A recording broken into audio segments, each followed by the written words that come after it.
to talk to you guys on from the perspective of a businesswoman entrepreneur, as well as from perspective of a customer and just somebody who loves economics, history, and and culture.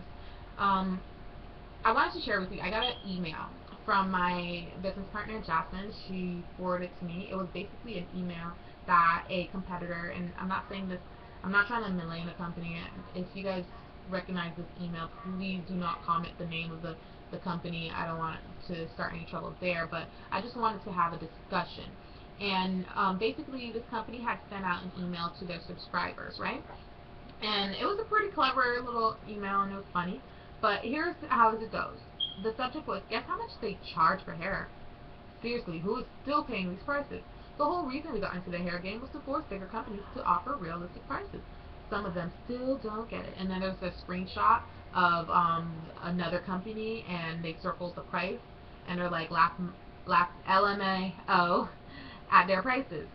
Now, again, please, nobody comment on who this company was if you received this email, but I thought it was really funny and interesting because I understand it from both sides as a business, a startup, somebody who entered into the hair industry as well, and for the same reason to offer customers, a reasonable priced hair extension that's of great quality and great service. But I also wanted us to look at it from the perspective that these companies are not necessarily bad who operate at these different prices, because there's added values that they offer, and sometimes I think we forget about it, especially if you're just starting. That's not something you think about. You're just like, oh, let me offer at this low price, and you automatically assume that your margins are really good. Like, you're like, oh my god, my margins are awesome. I have great margins. But we're really not looking into the fact that, there's added value. First of all, research and development. The time and space that you took out to really find the right supplier who provides you the right product at the perfect quality, in the perfect, service manner. That is research and development, and that does have a value. And people, people charge for your time when you work at a business, right? That's a service. That's labor. That should also be added. Now, I'm not saying that when I correct my hair, I'm like, oh, I cost $20 an hour. No, I don't do that. But what I'm saying is there is a cost outside of just how much you pay to get it shipped and how much the raw product is. There's other added values in there, and so even when a competitor is talking about somebody else, they really have to analyze that. People don't buy stuff based on just the price. Not at all. People buy it on various price points. People have various things that they use to contribute to why they make a purchase. And customers and businesses have to understand what those things are, and that's why you have niche target markets, right? One of the things I wanted for us to really discuss, though, is where the industry is going, based on just this email. Because if we look at it as pricing as being the only thing that's gonna, tell us whether a customer is going to buy or whether a customer should buy or how we're going to price our companies, then I think we're really missing a huge major point, and that's going to really impact the whole industry So, and I look at this from a historical point, and as well as somebody who studied economics and who loves business and entrepreneurship. Um, when we look at the hair industry, where we actually get the supply of raw hair, we find, for example, countries like India. And I want to give you an example of what we can expect if we're just looking at prices as the defining thing in a business to how we're going to price our hair. In India, the people who supply our hair, the majority of them go to the temples and they supply the hair as part of it's a ritual for them. I'm not going to delve into why they do it or their ritual and what they believe. That's not something I'm an expert in or care to even delve in, because that's not my religion or my an act that I participate in. What I do participate in is in procuring the hair from the temples who get this hair after this ritual has been performed, and they auction it off to hair companies. So, but as that hair is auctioned off, there's just it's not something that happens year round, and it's not something that I think is going to be infinite supply. It's not an infinite supply because it comes from people here, and there's an infinite amount of people in the world. Now, yes, new people can be formed, but again, hair has a rate of growth, and people buy different inches and all that, and hair has there's different qualities because different people take care of their hair different, and DNA, and so their hair comes out different, looking different, acting different. So there's a whole bunch of other factors that are gonna play a part in, getting hair, right? And so if knowing that, now let's look at this perspective. India is a rapidly growing economy, rapidly, and that's not because of hair or people buying hair. It's a rapidly growing economy, period, because it's on par in terms of the size to China. They have a really, really large population, so they have a really large labor market, right? And so that's why you see offshoring, stuff going over there, because people can get stuff cheaply done because there's just a lot of people to do it, right? And they can do it at a lower cost. Now, if we're looking at India, and they're becoming more industrialized, they're becoming more developed, one of the things that we have to look at and understand culturally is what happens to certain industries and certain actions or cultural variances, things that are going to change. And one of the things that, if we look at history and what's happened as cultures have become more industrialized, is certain things are kind of done away with, and as the culture grows, and they become more globalized. And one of the things I predict might happen is that the ritual that people have of shaving their hair, and that might be something that actually is done away with as time progresses. I don't see that necessarily as something that's infinite supply of hair, even if they start birthing another billion people. What I think is that it's more than likely or not that you're going to have less of those people. And when I say they're a rapidly growing economy, they are part of the emerging markets. And what are the emerging markets? It's a short list of what I think it's 8 or 15 countries that are their GDP. They are rapidly growing. They're compared to other countries, right? And their rate of growth is just really great, in comparison to other countries. And so, therefore, India is definitely rapidly growing. They recently had their elections, and it was, democratically, it was everything, right? So they're becoming more developed, and so, culturally, maybe there's going to be, the supply is going to dip because, they get more globalized, and maybe the act of actually shaving your hair is not going to be so popular anymore, or followed, okay, right?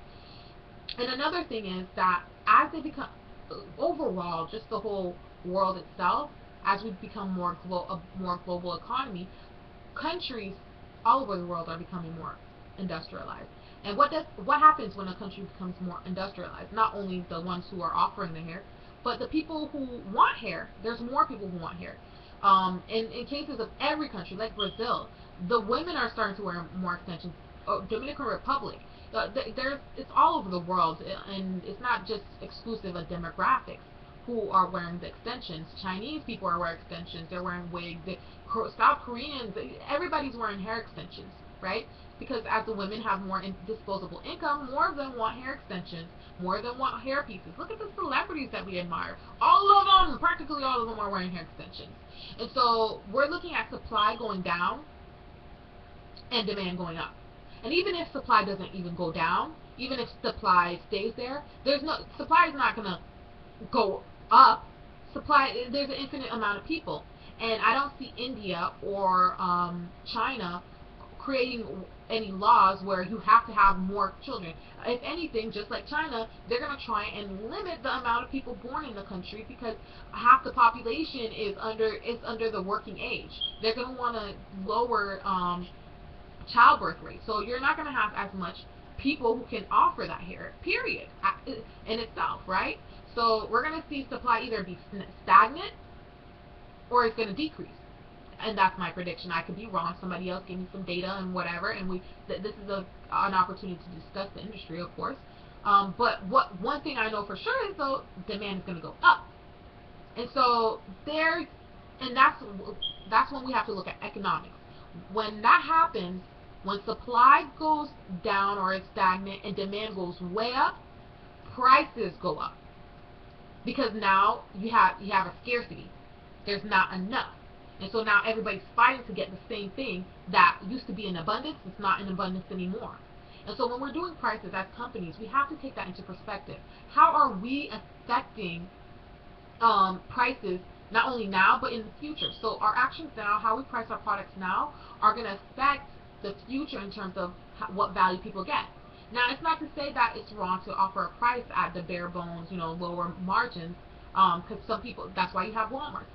But innovation, your ability to innovate, is going to be dependent on how much you have invested in your research and development.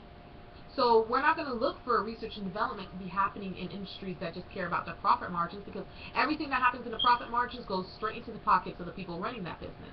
But a company that's interested in doing research and development and improving the industry, they're going to price everything so that the